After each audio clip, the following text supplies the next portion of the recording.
watching recently? Yeah, so this week I went to the theater, watched a new movie, and I watched the new movie from the John Wick franchise, Ballerina, this week, and I actually thought it was a really good movie. As far as the action movie, it has like similar stunts to the John Wick movie. So if you're a fan of that franchise, I think you'll like this movie a lot. And there's kind of like the gimmick where you just have like the strong woman who can like beat up everyone in it. But this one, like, she actually gets her ass kicked through training, and then she's actually getting beat up most of the movie, and like they make it as realistic as you can, especially like in the John Wick series. It's almost like comic booky how they do it, so I really don't have a problem with it, especially in this world. So I felt like this was a really good action movie, and it gave you like 5 to 7 action scenes and like deaths that you'll really remember. Like, I feel like anytime someone just puts a ice skate on their hand and starts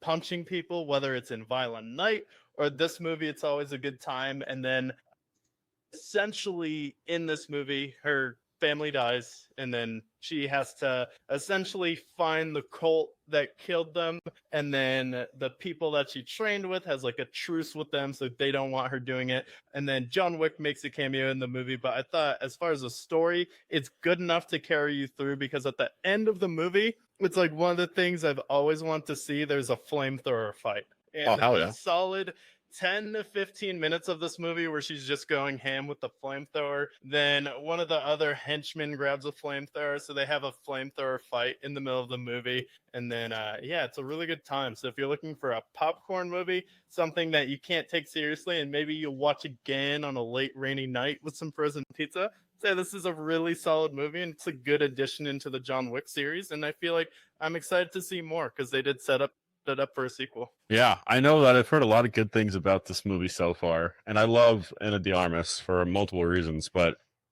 I've heard a lot of great things about it, and I plan to see it. I mean, they have it at Harkins for this weekend, so I think I'm going to probably watch it. But big fan. I saw the first John Wick on my flight to Virginia, I think it was, but do you think that this is a movie that I have to watch the John Wick movie first, or is it kind of its own standalone? It's its own standalone. It's like in that world. I like the world of John Wick. It's like kind of cartoonish, and it has like enough seriousness and enough plot to carry you through to some good action scenes. And there's some good cameos. Norman Reedus, who plays Daryl from The Walking Dead, is in this movie. And then John Wick kind of just shows up in the movie just to make sure people know it's like in the same world. He's really only in it for 10 minutes, though. Okay, that's good. And so, if you had to give it like a scale of 1 to 10, where would you rate it? I would give it a solid 7. I feel like it's a really entertaining movie, and I kind of rate movies on, do I want to go back and rewatch it? And if someone was like, hey, do you want to see this in theater? I'd go see it again, and I'd probably watch it again in another couple of years just to see how well it holds up. But out of the John Wick series, I'd still put John Wick 4, the first John Wick, this movie, and then John Wick like 3 and then 2. Okay, but definitely worth a watch for sure if we have time to squeak it in while it's still in theaters, because it just came out this past weekend, I think, right? Yeah, it feels very like these are 90s action movie. Is definitely the tone you get from it. Just like a goofy villain. She's hunting a cult. Some good over-the-top action scenes, but keeping it serious enough overall. But I think it's a good time. Okay, hell yeah, fantastic. Well,